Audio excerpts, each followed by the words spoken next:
अगला सवाल पर ध्यान दीजिए। रॉयल्टी में तीसरा नंबर प्रश्न जो है, ध्यान दीजिए, 3 का ए नंबर प्रश्न क्या कह रहा है कि एक कोलियरी कंपनी ने 1 जनवरी 2010 को एक कोल फील्ड का पट्टा 25 वर्षों के लिए उत्पादित कोयले पर 25 पैसे प्रति टन की दर से अधिकार शुल्क पर लिया है। 2500 रुपया उसका मिनिमम रेंट है। लघु कार्य की वसूली को प्रथम 3 वर्षों में अपलिखित की जा सकती है, ठीक है, यानी वसूली की जा सकती है। और उसका उत्पादन जो है 2010, 11, 12, 13, 14 यानी 5 साल का आपको दिया हुआ है। और सवाल में कहता है कि 5 वर्षों के लिए रॉयल्टी का खाता, शॉर्ट वर्किंग का खाता और भूस्वामी का खाता बनाइए। देखिए सवाल में जर्नल का कोई जिक्र है नहीं, यानी जर्नल बनाना नहीं है, और बिना जर्नल बनाए आपको लेजर बनाना है, तो उसके लिए दिमाग में जर्नल कंठस्थ रहना चाहिए। तो सबसे पहले एनालिटिकल टेबल तो बनाना अनिवार्य है, क्योंकि एनालिटिकल टेबल बन जाएगा तो समझिए आधा सवाल आपने बना लिया। सवाल का मेन तत्व उसी में रहता है। तो सबसे पहले आप एनालिटिकल टेबल जो बनाइएगा तो उसमें 8 कॉलम होता है। सबसे पहला कॉलम में ईयर होता है, दूसरा में आउटपुट होता है, तीसरा में रॉयल्टी, ठीक है, एट द रेट ऑफ 25 पैसा है ना इसमें, 25 पैसा।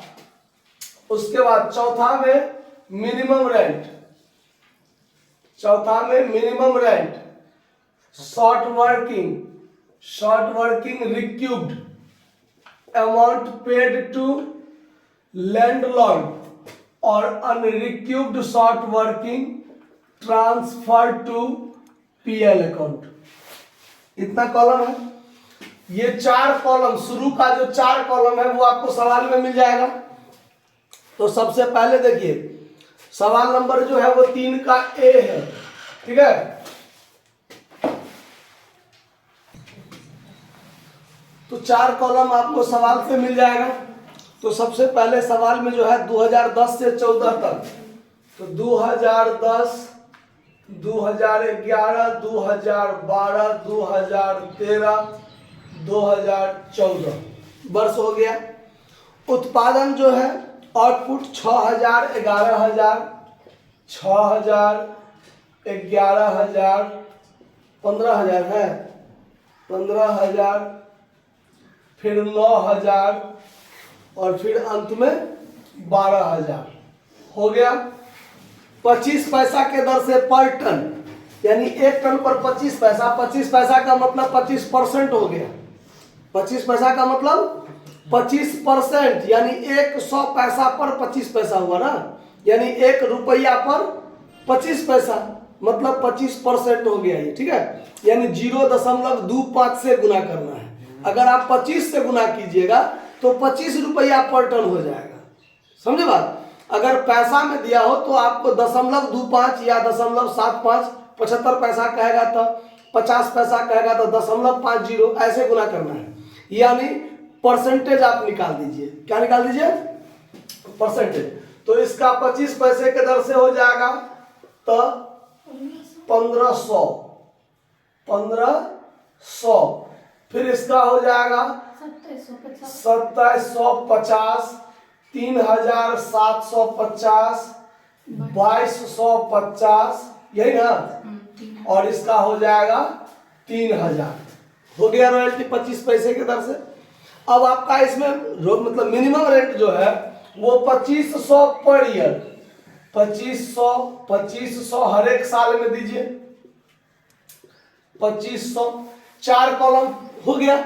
अब शॉर्ट वर्किंग देखिए, शॉर्ट वर्किंग पहले निकाल लीजिए। शॉर्ट वर्किंग क्या है, तो रॉयल्टी हुआ 1500 का और मिनिमम रेंट है 2500, यानी यदि मिनिमम रेंट से कम है रॉयल्टी जिस भी वर्ष, उस वर्ष शॉर्ट वर्किंग होगा। तो मिनिमम रेंट से रॉयल्टी कितना कम है, 1000 कम है, तो 1000 इसमें हो गया शॉर्ट वर्किंग। इसमें ज्यादा है ना, तो शॉर्ट वर्किंग नहीं होगा, रिक्यूब नहीं करेंगे अभी, पहले शॉर्ट वर्किंग कॉलम को फिल कर लेंगे। इस इसमें शॉर्ट वर्किंग नहीं हुआ, इसमें भी शॉर्ट वर्किंग नहीं हुआ, इसमें शॉर्ट वर्किंग होगा तो शॉर्ट वर्किंग कितना होगा 250, और इसमें भी शॉर्ट वर्किंग नहीं होगा। शॉर्ट वर्किंग हो गया। अब रिक्यूब्ड पर ध्यान दीजिए। रिक्यूब्ड के संबंध में कहता है कि आपका जो भी शॉर्ट वर्किंग होगा प्रथम 3 वर्ष तक ही आप रिक्यूब्ड कर सकते हैं, प्रथम 3 वर्ष तक। तब प्रथम का मतलब हो गया ये शुरू से 3 साल, 1 2 3 यही तक आप रिक्यूब्ड कर सकते हैं। उसके बाद आपको रिक्यूब्ड करने का समय नहीं देगा, आपको कोई मौका नहीं देगा। प्रथम 3 साल तक जो भी शॉर्ट वर्किंग होता है वो अगर आपको रिक्यूब्ड होता है तो कर लीजिए, अन्यथा आपको इसके बाद समय नहीं मिलेगा।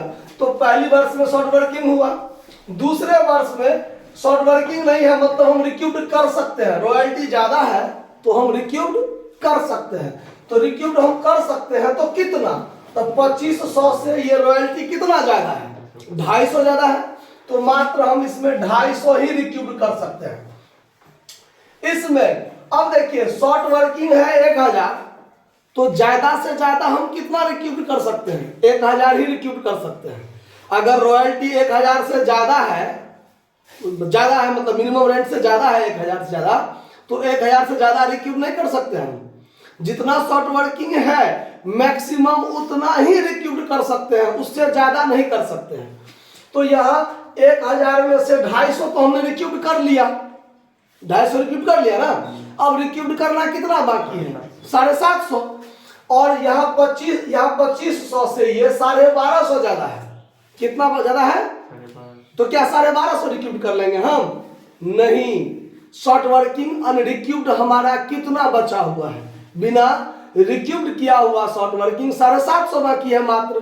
तो इसमें हम ज्यादा से ज्यादा 750 रिक्यूब्ड कर सकते हैं, उससे ज्यादा रिक्यूब्ड नहीं कर सकते हैं। समझ में आ रहा बात? कोई दिक्कत? यहां ये 1250 ज्यादा है, लेकिन ज्यादा है तो है, जितना रॉयल्टी हुआ है उतना तो लैंडलॉर्ड को पेमेंट करना है ना, पट्टेदार उतना तो उसको पेमेंट करेगा। तो लैंडलॉर्ड तो आपको एक मौका देता है कि जितना आपको घाटा लगा किसी भी वर्ष, तो एक निश्चित समय में आप उतना एडजस्ट कर लीजिए, बाकी हमको तो देना है आपको। तो यहाँ शॉर्ट वर्किंग 1000 था तो 250 दूसरे साल में रिक्यूब हो गया, और तीसरे साल में 1250 ज्यादा है तो 1250 रिक्यूब नहीं करेंगे। अनरिक्यूब्ड कितना बचा हुआ है शॉर्ट वर्किंग 750, तो मात्र 750 रिक्यूब करेंगे, बाकी रिक्यूब नहीं करेंगे। अब यहां पर देखिए, अब समय सीमा मेरा खत्म। अब 3 साल के बाद रिक्यूब अगर शॉर्ट वर्किंग होता भी है तो आप रिक्यूब नहीं कर पाइएगा। क्यों नहीं कर पाइएगा? क्योंकि प्रथम 3 साल तक ही मौका था ना, उसके बाद आपको मौका नहीं मिलेगा। मौका नहीं मिलेगा तो अब चौथे साल में जो शॉर्ट वर्किंग हुआ है 250, वो 250 उसी वर्ष पीएल में चला जाएगा, क्योंकि ये शुद्ध रूप से अब घाटा हो गया, क्योंकि ये शॉर्ट वर्किंग रिक्यूब करने का समय सीमा है ही नहीं। तो जिस वर्ष शॉर्ट वर्किंग उसी वर्ष घाटा, उसी वर्ष घाटा, क्योंकि वो घाटा को तो हम रिक्यूब कर नहीं सकते हैं, वसूली कर नहीं सकते हैं, इसीलिए उसी वर्ष पीएल में जाएगा। और इसमें कुछ है ही नहीं, शॉर्ट वर्किंग बचा ही नहीं है, तो रिक्यूब कहां से होगा? शॉर्ट वर्किंग रहता तब ना रिक्यूब करते। 1000 में से 250 750 रिक्यूब हो गया, ये 250 जो है उसी वर्ष पीएल में जाके खत्म हो गया। तो अब यहाँ पर 500 ज्यादा है भी तो हमको रिक्यूब करने का कोई जरूरत है ही नहीं, क्योंकि शॉर्ट वर्किंग तो है ही नहीं, और रहता भी तो रिक्यूब कर नहीं सकते हैं। क्यों? तो प्रथम 3 साल तक ही मौका था। क्लियर बात? कोई दिक्कत? अब अमाउंट पेड टू लैंडलॉर्ड, ये कॉलम में, तो इसमें ध्यान रखिए, नोट अगर हो तो याद रख लीजिए। यदि शॉर्ट वर्किंग हो तो लैंडलॉर्ड को मिनिमम रेंट देंगे, ठीक है। यदि शॉर्ट वर्किंग हो तो लैंडलॉर्ड को कितना देंगे? मिनिमम रेंट देंगे, 2500 देंगे। क्या देंगे? मतलब जो मिनिमम रेंट है उस वर्ष वो देंगे।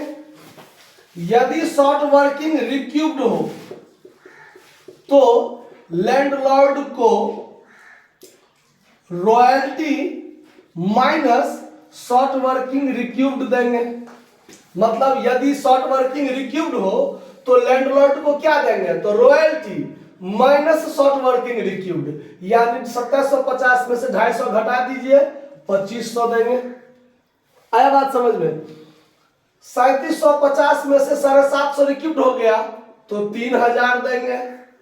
शॉर्ट वर्किंग है तो मिनिमम रेंट देंगे, ठीक है। और यदि शॉर्ट वर्किंग और शॉर्ट वर्किंग रिक्यूट दोनों में से कुछ भी ना हुआ हो, शॉर्ट वर्किंग या शॉर्ट वर्किंग रिक्यूट कुछ भी ना हो तो रॉयल्टी देंगे, तो लैंडलॉर्ड को रॉयल्टी देंगे। तो लैंडलॉर्ड को क्या देंगे? रॉयल्टी देंगे।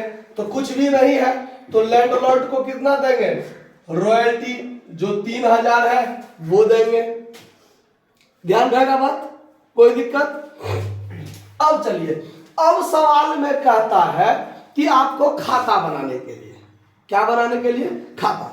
तो जर्नल तो है नहीं, हमको इसी के आधार पर क्या बनाना है? लेजर। यानी सबसे पहले रॉयल्टी अकाउंट देखिए,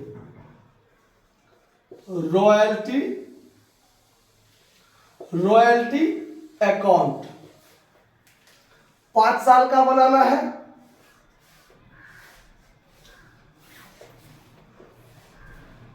इतना ही में हमको 5 साल का पुराना है ना। Date particular amount, date particular amount हो गया। रॉयल्टी अकाउंट सबसे इजी है। इसके डेबिट में टू लैंडलॉर्ड और क्रेडिट में बाय पीएल हर साल कर दीजिए, और जो अमाउंट है रॉयल्टी वाला वो भर दीजिए। क्यों? तो याद कीजिए, जब आप जर्नल में जब आप बनाए होइएगा तो शॉर्ट वर्किंग होने पर क्या जर्नल एंट्री बनाते हैं? Royalty account DR, short working account DR, to landlord. तो रॉयल्टी अकाउंट के डीआर में क्या होगा? To landlord. और फिर रॉयल्टी लास्ट एंट्री में पीएल में जाकर ट्रांसफर होता है, तो क्या बनाते हैं? PL account DR to royalty. यानी रॉयल्टी एक बार डेबिट भी हुआ, एक बार क्रेडिट भी हुआ, तो हर साल खत्म हो जाता है ना, कोई उसका बैलेंसिंग फिगर तो नहीं बचता है। तो टू लैंडलॉर्ड हो जाएगा डेबिट में और बाय पीएल हो जाएगा क्रेडिट में। हर साल यही चीज होगा, और जो रॉयल्टी का जो अमाउंट है वही चीज भराएगा हर हाल में। तो आप यहां पर 2011-10 से शुरू कीजिए, तो यहां कर दीजिए टू लैंडलॉर्ड। चूंकि लैंडलॉर्ड का नाम तो नहीं है, किससे लिया है, किससे लिया है उसका नाम नहीं है, तो छोड़िए। ये सब हम लोग बना रहे हैं लीजी के पुस्तक में। किसके पुस्तक में? पट्टेदार के पुस्तक में। तो टू लैंडलॉर्ड अकाउंट कितना रुपया है? 1500। यही चीज 2010 में बाय पीएल अकाउंट कर दीजिए 1500, खाता बंद। फिर 2011 में सेम चीज टू लैंडलॉर्ड अकाउंट, और यहां पर 2011 में बाय पीएल अकाउंट। दोनों साइड बराबर होगा ही। कितना रुपया? 2750, 2750। फिर 2012 में टू लैंडलॉर्ड अकाउंट कितना रुपया है? 3750। वही चीज 2012 में बाय पीएल अकाउंट कितना? 3750। डबल लाइन से बंद करते चलिए, दोनों साइड बराबर होते गया ना, तो आपको टोटल जोड़ने की जरूरत नहीं है, दोनों साइड बराबर होते जाएगा। 2013 में फिर टू लैंडलॉर्ड कितना है? 2250। यही हो जाएगा 2013 में बाय पीएल अकाउंट 2250। फिर 2014 में टू लैंडलॉर्ड अकाउंट 3000 है ना, 2014 में बाय पीएल अकाउंट 3000 हो गया ना बराबर? कोई दिक्कत? अब इसके बाद हमको बनाना है क्या? तो लैंडलॉर्ड अकाउंट और शॉर्ट वर्किंग अकाउंट, ये भी है ना। तो चलिए पहले लैंडलॉर्ड अकाउंट बना लेते हैं। लैंडलॉर्ड अकाउंट देखिए, बिना जर्नल के आपको लेजर कैसे बनाना है इस पर ध्यान रखिए।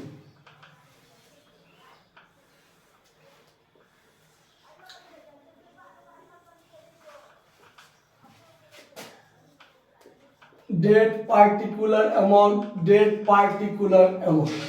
अब यहां पर देखिए जब आप लैंडलॉर्ड अकाउंट बनाइएगा तो इसी के आधार पर आपको ये बनाना है। जर्नल तो आपके पास है नहीं, लेकिन जर्नल को दिमाग में देखिए कि जिस वर्ष शॉर्ट वर्किंग होता है royalty DR short working DR to landlord, तो लैंडलॉर्ड है क्रेडिट में, तो क्रेडिट में by royalty by short working होगा। अब फिर लैंडलॉर्ड को जब आप पेमेंट करते हैं तो landlord account DR to bank account करते हैं, तो लैंडलॉर्ड है डेबिट में, तो डेबिट में टू बैंक होगा ना। तो यहाँ देखिए यहाँ पर लैंडलॉर्ड को जो पेमेंट हुआ है 2500, ये 2500 क्या हुआ है पेमेंट, ये जो आपका रॉयल्टी है 1500 और शॉर्ट वर्किंग है 1000, यही ना।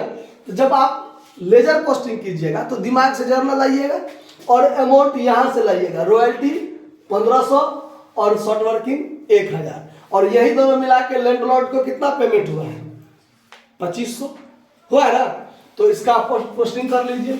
जब 2000 आप 10 में कीजिएगा शॉर्ट वर्किंग हुआ है तो by royalty account by short working account, और रॉयल्टी है 1500 शॉर्ट वर्किंग 1000, तो दोनों मिला के 2500, और 2010 में टू बैंक अकाउंट पेमेंट जो हुआ है 2500। अब यहाँ पर दो अमाउंट है, उधर टोटल 2500 करना पड़ा, तो यहाँ भी टोटल 2500 करना पड़ेगा। इसमें टोटल करने वाला काम नहीं, दोनों से बराबर अमाउंट हुआ, डबल लाइन से बंद कर दिए, ठीक है। अब 2011 में आइए, तो 2011 में देखिए रॉयल्टी है 2750, 250 रिक्यूब्ड हुआ है, 2500 पेमेंट हुआ है। तो रिक्यूब्ड होने पर जर्नल एंट्री क्या होता है, रॉयल्टी अकाउंट या टू लैंडलॉर्ड, तो लैंडलॉर्ड है क्रेडिट में, तो क्रेडिट में क्या लिखेंगे बाय रॉयल्टी, और जब पेमेंट करते हैं तो लैंडलॉर्ड अकाउंट या टू बैंक का टू शॉर्ट वर्किंग, यानी जितना रिक्यूब्ड किए सो रिक्यूब्ड, अब बाकी लैंडलॉर्ड को क्या कर दिए पेमेंट कर दिए। तो यहां पर क्या होगा, क्रेडिट साइड में सीधे होगा बाय रॉयल्टी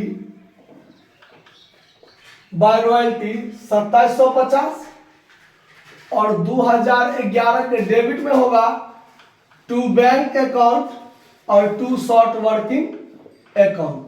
तो इसमें 2500 पेमेंट हुआ और 250 रिक्यूब्ड हुआ, अब 2500 पेमेंट हुआ तो टू बैंक में 2500 और टू शॉर्ट वर्किंग में 250, दोनों साइड टोटल करना पड़ेगा।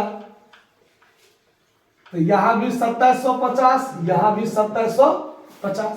फिर आप 2012 में चलिए, तो 2012 में भी सेम काम है, रिक्यूब्ड हुआ है ना, तो रिक्यूब्ड हुआ है तो यही पोस्टिंग होगा बाय रॉयल्टी अकाउंट, कितना है 3750, इधर टू बैंक अकाउंट पेमेंट कितना हुआ 3000, और टू शॉर्ट वर्किंग हुआ कितना तो टोटल जोड़ लीजिए 3750, 3750, ठीक है। अभी 2 साल का और है, अब इसको थोड़ा मिटा देते हैं, यहां लिख देते हैं रॉयल्टी देंगे, रॉयल्टी देंगे। चलिए अब 2013 में जब हम शुरू करेंगे तो 2013 में देखिए फिर यहाँ पर शॉर्ट वर्किंग हुआ है, क्या हुआ है शॉर्ट वर्किंग हुआ है, तो शॉर्ट वर्किंग हुआ है तो बाय रॉयल्टी अकाउंट और बाय शॉर्ट वर्किंग अकाउंट 2250 और 250 मिला के 2500 हुआ, और यही 2500 नो पेमेंट करेंगे। तो यहां पर 2013 में टू बैंक अकाउंट कितना 2500। चलिए यहां पर थोड़ा खाता को थोड़ा टेढ़ा कर दिए हैं।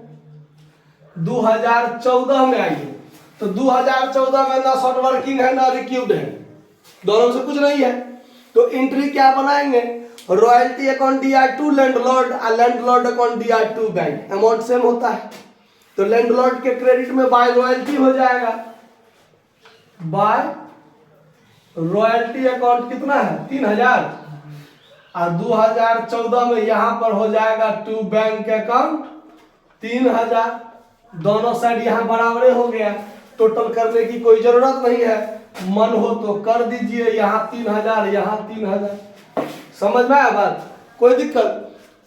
अब बनाना है आपको शॉर्ट वर्किंग अकाउंट, तो इतना जगह में तो होगा नहीं, आप लोग नोट कर लीजिए, और जो वीडियो देख रहे हैं वो स्क्रीनशॉट कर लीजिए। देखिए अब आपको शॉर्ट वर्किंग अकाउंट बनाना है, शॉर्ट वर्किंग अकाउंट। तो यहां पर फॉर्मेट तो वैसे ही होगा,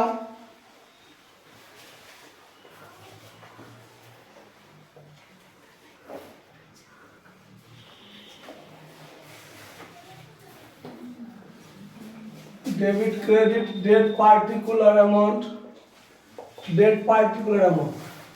शॉर्ट वर्किंग अकाउंट में ध्यान दीजिए, आप जर्नल में देखते हैं कि शॉर्ट वर्किंग जो है वो किसी साल डेबिट हुआ हो तो किसी साल क्रेडिट हुआ रहता है। किसी एक वर्ष में डेबिट और क्रेडिट दोनों हुआ रहे ऐसा नहीं होता है, बहुत कम रेयर केस में होता है जब पीएल में भी गया हो और शॉर्ट वर्किंग भी हुआ हो, इस सब ऐसा कंडीशन। लेकिन जब आप शॉर्ट वर्किंग अकाउंट बनाइएगा तो याद रखिए जिस वर्ष शॉर्ट वर्किंग हुआ हो और उसी साल पीएल में नहीं गया हो तो शॉर्ट वर्किंग डीआर में होगा लेकिन क्रेडिट में कहीं नहीं होगा, ठीक है। जिस वर्ष रिक्यूब्ड हुआ हो और अगर पीएल में नहीं गया हो तो शॉर्ट वर्किंग क्रेडिट में रहता है ना, या पीएल में गया हो तो भी शॉर्ट वर्किंग क्रेडिट में ही रहता है कि नहीं रहता है। तो ऐसा कंडीशन में आपको जर्नल तो रहना ही चाहिए दिमाग में। पहला साल में देखिए शॉर्ट वर्किंग हुआ है तो एंट्री क्या बनाएंगे, royalty DR short working DR to landlord. तो शॉर्ट वर्किंग है डीआर में, तो डीआर में क्या लिखेंगे, टू लैंडलॉर्ड अकाउंट 1000 रुपया 2010 में। तो यहां पर डेबिट तो हुआ है मगर क्रेडिट नहीं हुआ है, तो खाता के नियम के अनुसार यहां पर बाय बैलेंस सीडी करना पड़ता है कि नहीं करना पड़ता है। तो 2010 में बाय बैलेंस सीडी कितना हो गया 1000।